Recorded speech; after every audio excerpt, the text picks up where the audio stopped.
नमस्कार, capital TV का खास शो राहुल का अग्निपथ देख रहे हैं आप। मैं हूं आपके साथ पूजा। लोकसभा चुनाव के 5वें चरण की वोटिंग आज पूरी हुई। आज जिन हॉट सीटों पर मतदान हुआ उसमें यूपी की रायबरेली सीट भी शामिल है। और जैसा कि आप सभी जानते हैं, रायबरेली से राहुल गांधी चुनावी मैदान में है और आज राहुल गांधी ने चुनाव के दिन रायबरेली में ही डेरा डाल लिया। सबसे पहले राहुल गांधी पिपलेश्वर हनुमान मंदिर में गए, वहां पूजा अर्चना की। उसके बाद कई बूथों का जायजा लिया और लोगों के संग फोटो भी खिंचवाई।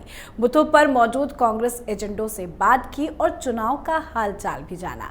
मतलब आज राहुल गांधी ने अलग अलग बूथों का दौरा कर जमकर फोटो शूट कराए हैं। पर अफसोस, रायबरेली की जनता ने राहुल गांधी को खदेड़ दिया। वोटिंग के दिन ही राहुल गांधी का जमकर विरोध हुआ। राहुल गांधी गो बैक के नारे लगे। घोर बेइज्जती राहुल गांधी की हुई है। तो आज राहुल गांधी के मतदान के दिन रायबरेली दौरे पर चर्चा करेंगे। दिखाएंगे आपको कि कैसे राहुल गांधी को जनता ने रायबरेली से भगा दिया और रायबरेली भी कैसे राहुल गांधी के हाथ से निकलता नजर आ रहा है। इस पर भी चर्चा करेंगे। मेरे साथ स्टूडियो में मौजूद हैं कैपिटल टीवी के editor in chief doctor Manish Kumar. Doctor साहब, बहुत बहुत स्वागत है आपका। धन्यवाद। तो चर्चा की शुरुआत करें। रायबरेली का चुनावी हाल आपको बताएं, पर उससे पहले आप राहुल गांधी के विरोध का ये वीडियो देखिए।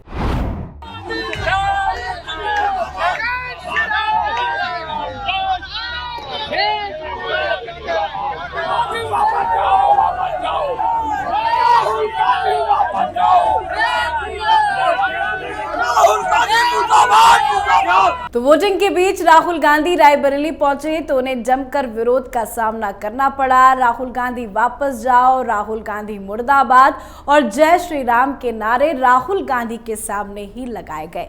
जो वीडियो हमने अपने दर्शकों को दिखाया है, इस तरह से राहुल गांधी की बेइज्जती, वो भी वोटिंग के दिन रायबरेली में ही, ये तो बहुत अपमान हो गया। देखिए, अपमान इसलिए हुआ है कि कुछ लोग रायबरेली में गुलामी की जंजीरों से बाहर निकल रहे हैं।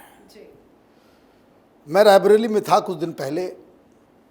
वहाँ लोग ये कह रहे हैं कि भाई राहुल गांधी, गांधी परिवार, गांधी परिवार। अब आप ये समझिए, पैसे को पानी की तरफ बहाया गया है। कांग्रेस के तमाम लीडर्स रायबरेली में गांव गांव जा जाकर कैंपेन किया है। तमाम जो मीडिया वाले हैं उनको भेजा गया, सारी व्यवस्थाएं की गई उनके लिए। ये जो लेफ्ट लिबरल कबाल, चाहे यूट्यूबर ही क्यों ना हो, ये सारे लोग वहां जाकर के राहुल गांधी के कैंपेन में लगे हुए थे। क्या है दिल्ली में बैठे मीडिया का नैरेटिव? रायबरेली क्या है? गांधी परिवार की सीट है, बपौती है, गांधी परिवार का गढ़ है। ये क्या होता है गढ़? डेमोक्रेसी में है या क्या है? प्रधानमंत्री की काशी हो जाएगी। काशी है, वो जगह है, वहां जीते जागते लोग हैं। आपने गुलाम बना रखा है। इस तरह का नैरेटिव आप चला रहे हैं। और जीतने के बाद वो क्या करेंगे? वायनाड में रहेंगे या रायबरेली छोड़ेंगे? वायनाड को तो बोल क्या है? और विचार इस चीज पे कीजिए, रायबरेली के लोगों को, वो इस बात से संगीन हो जाते हैं, बोले भाले लोग रायबरेली के, गांधी परिवार का आदमी आ रहा है, गांधी परिवार। यही डेमोक्रेसी में ये जो फ्यूडलिज्म का जो तड़का लगा हुआ है कांग्रेस पार्टी की तरफ से, वो साफ साफ नजर आता है। परिवार क्या होता है भाई? क्या काम किया भैया? आप बता दें, कोई हमें बता दे कि राहुल गांधी ने रायबरेली में जाकर के ये कहा हो कि रायबरेली को 10 साल के बाद हम इस स्तर पे लेके जाएंगे। ना विजन है ना कुछ है, बस अपना जो है वो घूम रहे हैं टी शर्ट पहन करके, ये वो। और मैं आपको बता रहा हूं, अगर वो जीत भी गए, रायबरेली में वो नहीं टिकेंगे। वो पॉलिटिकली उनके लिए ज़्यादा सुटेबल है कि वो वायनाड को रखेंगे, रायबरेली को छोड़ेंगे। तो वही जो लोग अभी माला जप रहे हैं राहुल गांधी का, उनको बहुत पछतावा होने वाला। लेकिन ऐसी क्या मजबूरी है कि वोटिंग के दिन राहुल गांधी को मंदिर भी जाना पड़ा, बूथों में जाना पड़ा, अलग अलग बूथों में जाके वो दौरा कर रहे हैं, लोगों के साथ फोटो शूट करवा रहे हैं, इतना जमीन में उतरने की अब वो भी वोटिंग के दिन जरूरत क्यों पड़ गई? देखिए, हिंदू धर्म से लेना देना नहीं है राहुल गांधी, बिल्कुल, लेकिन आज हनुमान मंदिर गए। अब ये कैसे आदमी हैं और कैसे लोग हैं इनके सलाहकार? भाई तुम प्रभु श्री राम के मंदिर का विरोध कर दोगे, न्योता आएगा उसको लौटा दोगे, बजरंग बली तुमको आशीर्वाद देंगे? बजरंग बली के आशीर्वाद के लिए जरूरी है कि प्रभु श्री राम को माने आप? किसने ये देखिए, बेसिकली ये लोग आधा क्रिश्चियन आधा हिंदू, पता नहीं कौन से धर्म कौन सी चीज़ को ये लोग फॉलो करते हैं। जो व्यक्ति 50 साल से ऊपर का हो गया, मैं तो उस दिन से ही मैं इस चीज़ को बिलीव करने लग गया कि ये आदमी से कुछ नहीं हो सकता। जिस व्यक्ति को आहुति देने नहीं आती हो, गंगा में कैसे जल पुष्प प्रवाह किया जाता है इसका भी ज्ञान नहीं हो, आप शिवलिंग पर फूल चढ़ा रहे हो, ऐसे फेंक रहे हो।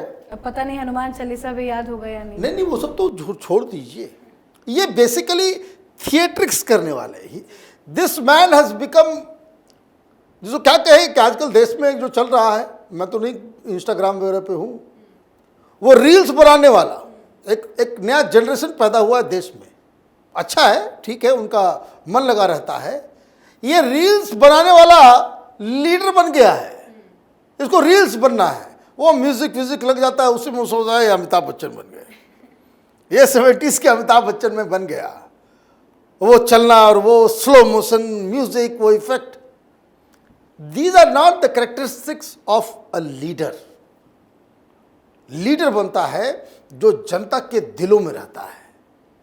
रायबरेली में आप जगह जगह घूम रहे हैं, कार्यकर्ता तो है, नजर आए आज भारतीय जनता पार्टी के कार्यकर्ता नजर नहीं आए।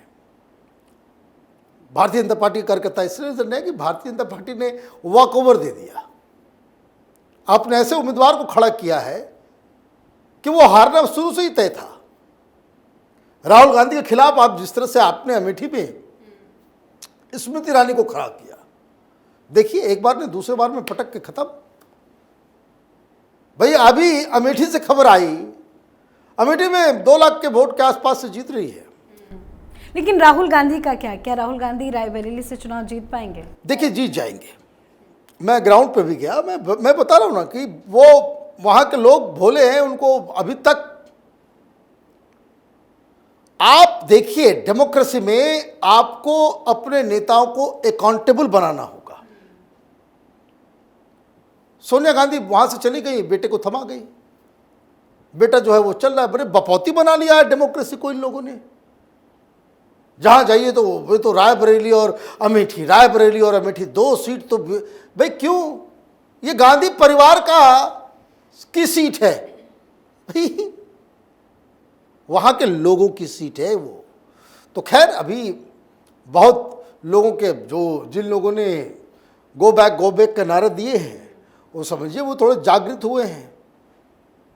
वो जागृत इसलिए हुए हैं कि आप टेकन फॉर ग्रांटेड किसी कंस्टिट्यूंसी को लेना जब आप शुरू कर, देखिए प्रधानमंत्री मोदी काशी में हारेंगे नहीं, लेकिन कभी कहते हैं कि काशी मेरी सीट है, मोदी की काशी हो जाएगी, यह अपमान हो जाएगा काशी का।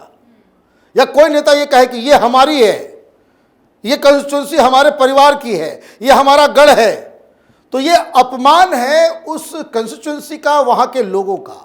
लेकिन आज वोटिंग के दिन राहुल गांधी के समर्थन में कोई क्रेज क्यों नहीं नजर आया? भाई क्रेज इसलिए नजर नहीं आया क्योंकि ऑलरेडी सारा व्यवस्था, जो मैनेजमेंट जिसको कहते हैं ना, मैनेजमेंट क्या होता है? मैनेजमेंट होता है वोटर्स को सब सामान पहुंचा देना, मुद्रा पहुंचा देना, ये कर देना, वो कर देना, सारा जो है मैनेजमेंट। 2 एक्स चीफ मिनिस्टर वहां पे मौजूद होकर के बस यही बांटने का ही काम में लगे हुए थे। तो ये चीज़ है, वहां पे कोई देखिए राहुल, देखिए मैं ये कहता हूँ, जो एक सवाल का जवाब मैं बहुत सारे पत्रकारों से बात करता हूँ, और भी कांग्रेसी समर्थक, वो डिस्कशन नहीं करते। फिर मैं जब कहता हूं कि ये तो आप फ्यूडलिज्म को बढ़ावा दे रहे हैं कि फलाना जगह का राजा हो गया कोई, तो वो कहते कि नहीं नहीं नहीं, यहाँ पे कांग्रेस का काडर कांग्रेस के प्रति वो बात बदलने के लिए। तो मैं पूछता हूँ कि भाई रायबरेली में एक भी जो लोकसभा क्षेत्र है उसमें जो तमाम विधानसभा के जो चुनाव होते हैं, अगर कांग्रेस का गढ़ है, कांग्रेस के कार्यकर्ता हैं, तो भाई वहाँ भी जीतना चाहिए। रायबरेली में एक भी सीट आपको नहीं मिला कांग्रेस पार्टी के पास। जो आपके लीडर वीडर थे सब वो बीजेपी में आ गए। ये भी बीजेपी की दिक्कत है कि आप बाहर तार से लोगों को उठा करके आप बिठा करके रखते हैं, और अगर आपको वाकई अगर उनको टफ टाइम देना है, चुनाव लड़ना है आपको कायदे से उनको, तो देखिए वहाँ के माइंडसेट को भी आपको समझना पड़ेगा। स्मृति ईरानी इसलिए हो गई कि वो एक ऑलरेडी फेमस चेहरा थी, सेलिब्रिटी को लोग लाइक करते हैं। क्या मुझे लगा वहाँ के लोगों का दिमाग, वो कहते हैं भाई कोई बड़ा आदमी हमारे को रिप्रेजेंट करता है, तो आपको कोई बड़ा आदमी ला करके खड़ा कर देना था। कोई इधर उधर जाना आप तो छोड़ दीजिए। हिमाचल में आपने भेज दिया कंगना रनौत को आपको खड़ा कर देना था, तो फिर मज़ा आता। लोग बीजेपी के जो कार्यकर्ता जो हैं उस अपने ही उम्मीदवार से निराश हो गए और इसलिए ये स्थिति बनी है। लेकिन खैर अभी दिल्ली दूर है, कारण राहुल गांधी जीतेंगे तो पॉलिटिकली उनके लिए वायनाड को रखना ज़्यादा सही होगा, और इसलिए जो अभी से ही चर्चा हो रही है कि वो छोड़ के चले जाएंगे और फिर प्रियंका वाड्रा, मुझे तो नहीं लगता, लेकिन लोग ये थ्योरी दे रहे हैं, कांग्रेसी पत्रकार लोग बताते हैं कि प्रियंका वाड्रा को फिर उपचुनाव में वहाँ से खड़ा किया जाएगा। ढाक के 3 पात, यही काम पहले कर लिए होते। तो ये सारी चीज़ें हैं। मुझे लग रहा है कि रायबरेली में जो आज जो माहौल था, राहुल गांधी के लिए पर्सनली उनकी राजनीति को आगे बढ़ाने वाला कोई काम नहीं हो रहा। रायबरेली आप जीतेंगे तो कोई उसमें आपको कोई मुकुट नहीं मिलेगा, आपको कोई मेडल हासिल नहीं होगा। हार जाएंगे, खराब परफॉर्मेंस रहेगा तो भले नुकसान होगा। एक ऐसा दाव इन्होंने खेला कि जिसमें जीतने पे कुछ नहीं और हारने पे बहुत कुछ आप लूज करेंगे। तो ये स्थिति है। जी, बहुत बहुत धन्यवाद सर बातचीत के लिए। धन्यवाद। तो राहुल गांधी आज जो उम्मीद लेकर रायबरेली पहुंचे थे, उन उम्मीदों पर पानी फिर गया। राहुल गांधी के समर्थन में वोटिंग भी कम हुई है, ऐसा बताया जा रहा है। हालांकि देखना होगा चुनावी नतीजों में राहुल गांधी कितनी बड़ी जीत हासिल करते हैं। पर जिस तरह से राहुल गांधी का विरोध हुआ है, जनता ने राहुल गांधी को नकार दिया, कांग्रेस पार्टी के तमाम नेताओं ने राहुल गांधी के लिए बैटिंग की, वो बताता है राहुल गांधी का रायबरेली से चुनाव जीतना मुश्किल है। अब देखना होगा 4 तारीख को नतीजे क्या कुछ बताते हैं। आप अपनी राय कमेंट कर लिखे। देखते रहिए कैपिटल टीवी। नमस्कार।